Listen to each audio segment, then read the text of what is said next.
ತಲ್ವಾರ್ ಹಿಡ್ಕೊಂಡು ತಲೆ ತೆಗಿತೀನಿ ಅಂತ ಬಂದವ್ರ ಬಗ್ಗೆನೆ ತಲೆ ಕೆಡಿಸ್ಕೊಂಡಿಲ್ಲ. ಯಾವ್ದ್ರ ಇದೆಲ್ಲ ಚಿಕ್ಕ ಮಕ್ಳ ತರ ವಿಕೆಟ್ ಬ್ಯಾಟ್ ಹಿಡ್ಕೊಂಡ್ ಬಂದಿದ್ದೀರಿ. Sudeep, question number 1. ನಾವಿಬ್ರು ಸೇರಿ ಒಂದು ಸಿನಿಮಾ ಮಾಡಿದ್ದೀವಿ. ಅದರಲ್ಲಿ ಒಬ್ರು ಬ್ಯಾಟು ಇನ್ನೊಬ್ರು ವಿಕೆಟು ಅಂತ ಎಲ್ಲೋ ಒಂದು ಕಡೆಯಿಂದ ಕೇಳಿದೆ. ನಮ್ಮಿಬ್ಬರ ಮಧ್ಯ ಬ್ಯಾಟ್ ಯಾರು ವಿಕೆಟ್ ಯಾರು ಆನ್ಸರ್ ಮಾಡಿ. ಓಕೆ, ಕ್ರಿಕೆಟಲ್ಲಿ ಬಾಲ್ ಭಾಳ ಇಂಪಾರ್ಟೆಂಟು ಒಪ್ಪಿ ಸರ್. ಸೊ ಬಾಲ್ ಯಾರು ಅಂತ ತಾವು ನನಗೆ ಫಸ್ಟ್ ಹೇಳಿ, ಆಮೇಲೆ ನಮ್ಮಿಬ್ಬರ ಮಧ್ಯೆ ಬ್ಯಾಟ್ ಯಾರು ವಿಕೆಟ್ ಯಾರು ಅಂತ ಹೇಳ್ತೀನಿ. ನಾವು I am waiting for your answer. Ball ಯಾರು ಅಂತ ನೀವು ಕೇಳ್ತಾ ಇದ್ದೀರಾ. ಮೊದಲು ಆ ಬಾಲು ಕಾರ್ಕ್ ಬಾಲ, ಟೆನ್ನಿಸ್ ಬಾಲ, ಲೆದರ್ ಬಾಲ, ಇಲ್ಲ ಬ್ಲೋ ಆಗಿರೋ ಟುಸ್ ಬಾಲ ಅಂತ ನೀವು ಹೇಳಿ. ಆಮೇಲೆ ಆ ಬಾಲ್ ಯಾರು ಅಂತ ನಾನು ಹೇಳ್ತೀನಿ. Now the ball is in your court. Sir, ನನ್ನ ಪ್ರಕಾರ ಬಾಲ್ ಅಂದರೆ ಸಿಚುವೇಶನ್ ಸರ್. ಬೇರೆ ಬೇರೆ ರೀತಿ ಸಿಚುವೇಶನ್ಸು ಬರ್ತಾ ಇರುತ್ತೆ ನಮಗೆ. ಬ್ಯಾಟ್ ಅನ್ನೋದು ಬುದ್ಧಿವಂತಿಕೆ. ಸೊ ಆ ಬುದ್ಧಿವಂತಿಕೆ ಅನ್ನೋ ಬ್ಯಾಟನ್ನ ಇಟ್ಕೊಂಡು ಬರ್ತಾ ಇರೋ ಸಿಚುವೇಶನ್ಸ್ನ ನಾವು ಹೇಗೆ ಫೇಸ್ ಮಾಡ್ತೀವಿ ಅನ್ನೋದ್ರ ಮೇಲೆ ಡಿಪೆಂಡ್ ಆಗುತ್ತೆ. ವಿಕೆಟ್ ಅನ್ನೋದು ಜೀವನ ಸರ್. ಈ ಸಿಚುವೇಶನ್ಸ್ನ ನಾವು ಕರೆಕ್ಟಾಗಿ ಹ್ಯಾಂಡಲ್ ಮಾಡಲಿಲ್ಲ ಅಂದರೆ ಐ ಥಿಂಕ್ ವಿಕೆಟ್ ಉದುರೋಗುತ್ತೆ. ಸೊ ನನ್ನ ಪ್ರಕಾರ ಬಾಲ್ ಅನ್ನೋದು ಸಿಚುವೇಶನ್, ಬ್ಯಾಟ್ ಅನ್ನೋದು ಬುದ್ಧಿವಂತಿಕೆ, ವಿಕೆಟ್ ಅನ್ನೋದು ಜೀವನ. ನಿಮ್ಮ ಪ್ರಶ್ನೆಗೆ ಉತ್ತರ ಕರೆಕ್ಟಾಗಿ ಕೊಟ್ಟಿದ್ದೀನಿ ಅಂತ ನಾನು ಅಂದ್ಕೊಂಡಿದ್ದೀನಿ. ಈಗ ತಾವು ಹೇಳಬೇಕು ನನಗೆ ಕರೆಕ್ಟಾ ರಾಂಗಾ ಅಂತ. ಸುದೀಪ್, ಕಾಂಪಿಟೇಷನ್ ಅಂದ್ರೇನು? ನಿಮ್ಮ ಜೊತೆ ನೀವು ಕಾಂಪೀಟ್ ಮಾಡಿಕೊಂಡು ಗೆಲ್ಲಕ್ಕೆ ಇಷ್ಟಪಡ್ತೀರಾ, ಬೇರೆಯವ್ರ ಜೊತೆ ಕಾಂಪೀಟ್ ಮಾಡಿ ಗೆಲ್ಲಕ್ಕೆ ಇಷ್ಟಪಡ್ತೀರಾ? ನನಗೆ ತುಂಬ ಫ್ರ್ಯಾಂಕ್ ಒಪಿನಿಯನ್ ಬೇಕು. ಓಕೆ, ನನಗೆ ಗೊತ್ತಿರೋ ಹಾಗೆ ಒಬ್ಬರೇ ಬಂದಿರೋದು ಸತ್ಯ, ಒಬ್ಬರೇ ಹೋಗೋದು ಸತ್ಯ. ಹೋಗೋದು ಕೂಡ ಸತ್ಯ ಅಂದಮೇಲೆ ಇನ್ನೊಬ್ಬರ ಮೇಲೆ ಚಾಲೆಂಜ್ ಮಾಡೋ ಅರ್ಥ ಇಲ್ಲ ಸರ್. ನಾವೇ ಇಂಪರ್ಫೆಕ್ಟ್, ನಮ್ಮಲ್ಲೇ 1000 ಕೊರತೆ ಇದೆ. ಇನ್ನೊಬ್ರಿಗೆ ನಾವು ಹೇಗೆ ಸರ್ ಚಾಲೆಂಜ್ ಮಾಡೋಕ್ಕಾಗತ್ತೆ? ನಮ್ಮನ್ನು ನಾವು ಗೆಲ್ಲಬೇಕು sir first. I think we should win ourselves. ನಮ್ಮ ನೆನ್ನೆಕ್ಕಿಂತ ಇವತ್ತು ಹೇಗೆ ಬೆಟರ್ ಮಾಡೋಕ್ಕಾಗುತ್ತೆ? ನಮ್ಮ ಹಿಂದಿನ ಸಿನಿಮಾಕ್ಕಿಂತ ಇವತ್ತು ನಾವೇನು ಬೆಟರ್ ಮಾಡೋಕ್ಕಾಗುತ್ತೆ? ನಿರ್ಮಾಪಕರು, ಡಿಸ್ಟ್ರಿಬ್ಯೂಟರ್ಸ್ಗಳು ಅಂತ ಬಂದಾಗ ಹಿಂದಿನ ಸಿನಿಮಾಕ್ಕಿಂತ ಈ ಸಿನಿಮಾದಲ್ಲಿ ಅವ್ರಿಗೆ ಏನು ಚೆನ್ನಾಗಿ ಮಾಡ್ಕೊಡೋಕ್ಕಾಗುತ್ತೆ? ಜನಗಳಿಗೆ ಏನು ಹೊಸ್ತು ಹೇಳೋಕ್ಕಾಗುತ್ತೆ? ನಮ್ಮ ಜೀವನನ ನಾವು ಹೇಗೆ ಬೆಟರ್ ಮಾಡ್ಕೊಳಕ್ಕಾಗುತ್ತೆ? ನೆನ್ನೇನೋ ಮಾಡಿರ್ತೀವಿ, ಕೆಲವು ಮಾಡಿರಲ್ಲ. ಮಾಡೋಕ್ಕಾಗದಿರೋದು ಹೇಗೆ ಮಾಡೋಕ್ಕಾಗುತ್ತೆ? ಮಾಡಿರೋದನ್ನು ಹೇಗೆ ಇಂಪ್ರೂವ್ ಮಾಡ್ಕೊಳಕ್ಕಾಗುತ್ತೆ?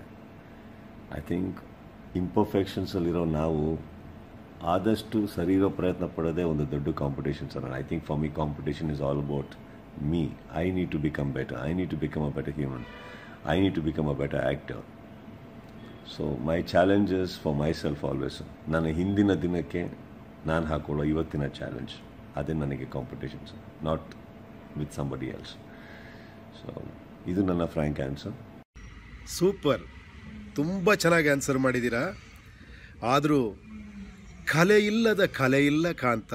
ಕಲೆಗೆ ಬೆಲೆ ಕಟ್ಟುವ ಗಾಂಧಿನಗರದ ತಲೆ ಇರುವವರೆಗೂ ಶಿಲೆ ಕಾಣುವುದಲ್ಲದೆ ಕಲೆಯಲ್ಲಿ ಕಾಣುವುದು ಕಾಂತ. ಐ ಲೈಕ್ ಇಟ್ ಒಂಥರ ಚೆನ್ನಾಗಿದೆ. ಬಟ್ ಆದರೆ ನೀವು ಹೇಳೋ ಪ್ರಕಾರ ನಮ್ಮ ಜೊತೆ ನಾವೇ ಕಾಂಪೀಟ್ ಮಾಡ್ಕೊಬೇಕು ಅಂತ. ಹಾಗಾದರೆ ನಾವೇ ಒಂದು ಪಿಕ್ಚರ್ನ ವೀಡಿಯೋ ಶೂಟ್ ಮಾಡಿಕೊಂಡು ಅದನ್ನು ನಮ್ಮ ಹೋಮ್ ಥಿಯೇಟ್ರಲ್ಲೇ ಹಾಕ್ಕೊಂಡು ನೋಡಿ, ಇದಿನ್ನೂ ಸರಿ ಇಲ್ಲ, ಇದಕ್ಕಿಂತ ಬೆಟ್ರ್ ಮಾಡಬೇಕು ಅಂತ ಮತ್ತು ಇನ್ನೊಂದು ಸಿನಿಮಾ ಮಾಡಿ ಇನ್ನೊಂದು ಹಂಗೆ ನೋಡ್ಕೊಂಡು ನಮ್ಮನ್ನು ನಾವು ಇಂಪ್ರೂವ್ ಮಾಡಿಕೊಂಡು ಖುಷಿಯಾಗಿರ್ಬೋದಲ್ವ? ಯಾಕೆ ಇದನ್ನು ಪಬ್ಲಿಕ್ಕ ರಿಲೀಸ್ ಮಾಡ್ತಿದ್ದಂಗೆ ಕಾಂಪಿಟೇಷನ್ ಆಗ್ಬಿಡಲ್ವಾ?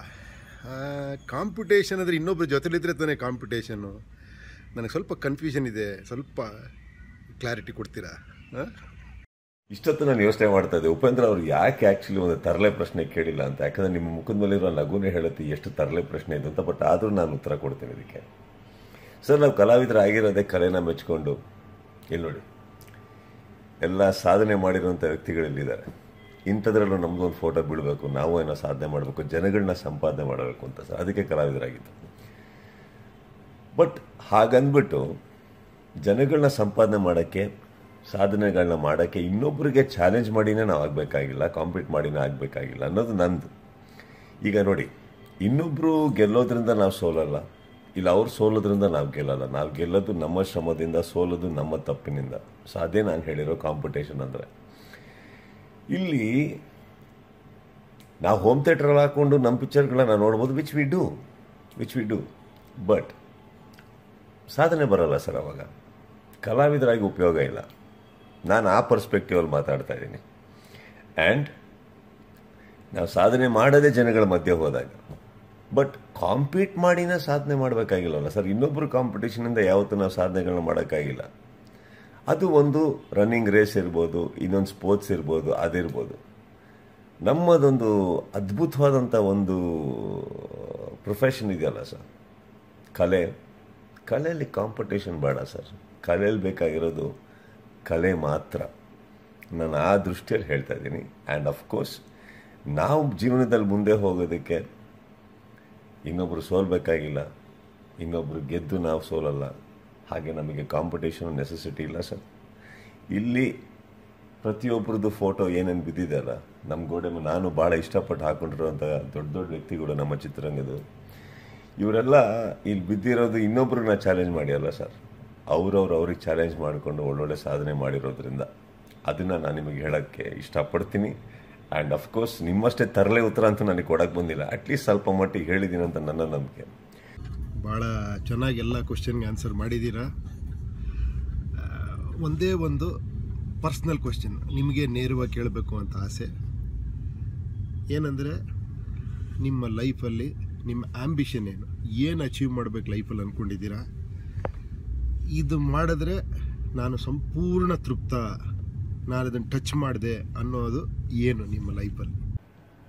ಏನಿಲ್ಲ ಸರ್, ಒಂದು ಟೈಮಲ್ಲಿತ್ತು ಸರ್, ನಿಮ್ಮಂಥ ಹಿರಿಯರನ್ನ ನೋಡಿ, ನಿಮ್ಮಂಥ ಕಲಾವಿದರನ್ನ ನೋಡಿ, ನಿರ್ದೇಶಕರು ನೋಡಿ, ಹಿರಿಯ ಕಲಾವಿದರು ನೋಡಿ, ಒಂದು ಟೈಮಲ್ಲಿತ್ತು ನಾವು ಆ ಮಟ್ಟಿಗೆ ಬೆಳೆಯೋಕ್ಕಾಗತ್ತಾ, ಬೆಳಿತೀವ, ಚಿತ್ರರಂಗ ನಮಗೆ ಕೈ ಹಿಡಿಯುತ್ತಾ, ಜನ ನಮಗೆ ಕೈ ಹಿಡಿತಾರಂತ ನನಗನ್ನಿಸ್ತಾ. ಹಾಗೆ ಅದೆಲ್ಲ ಆಗಿದೆ ಸರ್.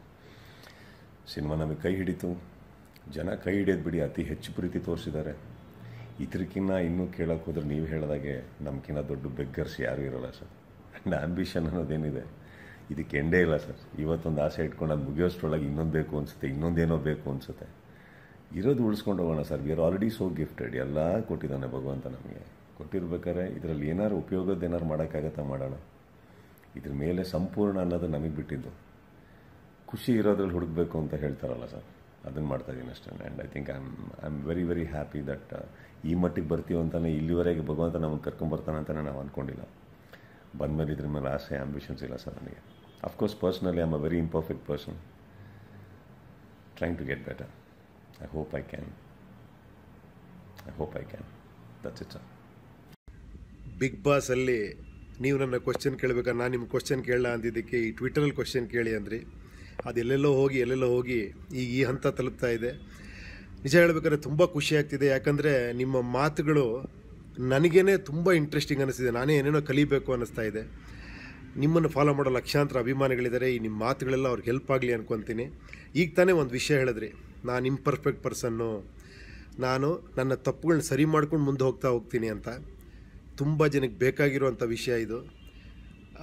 ದಯವಿಟ್ಟು ಇದನ್ನು ಹೇಳಿ, ನಿಮ್ಮ ತಪ್ಪುಗಳೇನು, ನಿಮ್ಮ ಮೈನಸ್ ಪಾಯಿಂಟ್ ಏನು, ಅದು ನಿಮ್ಗೆ ಹೆಂಗೆ ಗೊತ್ತಾಗುತ್ತೆ, ಅದನ್ನು ಸರಿ ಮಾಡ್ಕೊಳ್ಳೋಕ್ಕೆ ನೀವು ತಗೊಂಡಿರೋ ಮಾರ್ಗ ಏನು,